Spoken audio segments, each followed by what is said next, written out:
5 news 13 క్వింటాల PDS బియ్యం వేలంపాట కామారెడ్డి జిల్లా ఎల్లారెడ్డి తహసీల్దార్ కార్యాలయంలో గురువారం పీడీఎస్ బియ్యం వేలంపాట నిర్వహించారు. పీడీఎస్ బియ్యాన్ని తరలిస్తున్న వారిపై కేసులు నమోదు చేసి స్వాధీనం చేసిన బియ్యాన్ని MLS పాయింట్లో భద్రపరిచి ఈ నెల 23వ తేదీన వేలంపాట నోటిఫికేషన్ విడుదల చేసినట్లు అధికారులు తెలిపారు. తహసీల్దార్ ప్రేమ్ కుమార్, నాయబ్ తహసీల్దార్ శ్రీనివాస్, ఆర్ఐ శ్రీనివాస్ ఆధ్వర్యంలో జరిగిన వేలంలో పాల్గొనడానికి ముగ్గురు వ్యక్తులు డిపాజిట్గా ఒక్కొక్కరు 5,000 రూపాయలు చొప్పున చెల్లించారు. వేలంపాటలో నీలం సిద్దిరాములు కిలో బియ్యానికి 17 రేటు ప్రకటించి అత్యధిక బిడ్ ఇచ్చారు. ఆయన వేలంలో గెలుపొందడంతో 13 క్వింటాల బియ్యం అధికారుల ఆదేశాల మేరకు ఆయనకు కేటాయించినట్లు తహసీల్దార్ ప్రేమ్ కుమార్ వెల్లడించారు. వేలంపాటలో పాల్గొన్న మిగతా 2 వ్యక్తులకు వారు చెల్లించిన డిపాజిట్ మొత్తం తిరిగి అందజేయడం జరిగినట్లు అధికారులు తెలిపారు.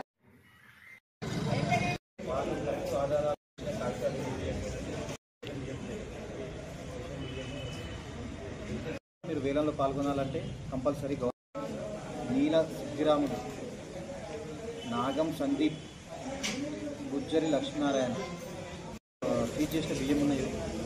ఆ బియ్యాన్ని వేలమేయమని మనకు జిల్లా ఉన్నతాధికారుల నుంచి ఆదేశాలు వచ్చినందున మనం మొన్న 5 రోజుల కిందట వేలం కొరకు ఒక బహిరంగ ప్రకటన ఇవ్వడం జరిగింది.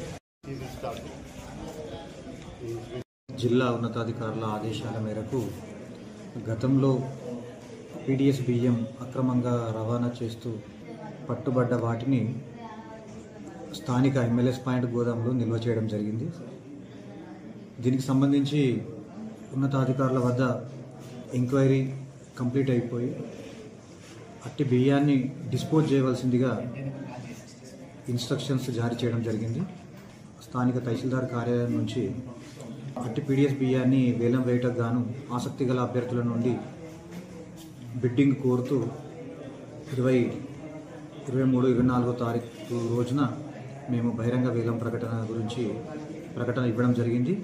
దానికి స్పందించి ఈరోజు 3 వ్యక్తులు ఈ బిడ్డింగ్లో పాల్గొనటకు రావడం జరిగింది. వారి నుంచి నియమ నిబంధనలను అనుసరించి ప్రతి ఒక్కరి నుంచి 5,000 రూపాయల ధరావతు సొమ్మును డిపాజిట్గా తీసుకొని ఈరోజు స్థానిక ఎల్లారెడ్డి తహసీల్దార్ కార్యాలయంలో అట్టి బహిరంగ వేలం నిర్వహించడం జరిగింది. ఇట్టి వేలంలో 3 వ్యక్తులు పాల్గొనగా అందులో శ్రీ నీల సిద్దిరాములు అనే వ్యక్తి హయ్యెస్ట్ రేట్కి అనగా కింటికి 17 రూపాయలకు ధర పలికి అట్టి బియ్యాన్ని చేజిక్కించుకోవడం జరిగింది. ఇట్టి విషయాన్ని ఉన్నతాధికారుల దృష్టికి తీసుకెళ్తూ రిపోర్టు సబ్మిషన్ చేస్తూ తదుపరి చర్య తీసుకోవడం జరుగుతుంది. 13 క్వింటాలు పీడీఎస్ రైస్.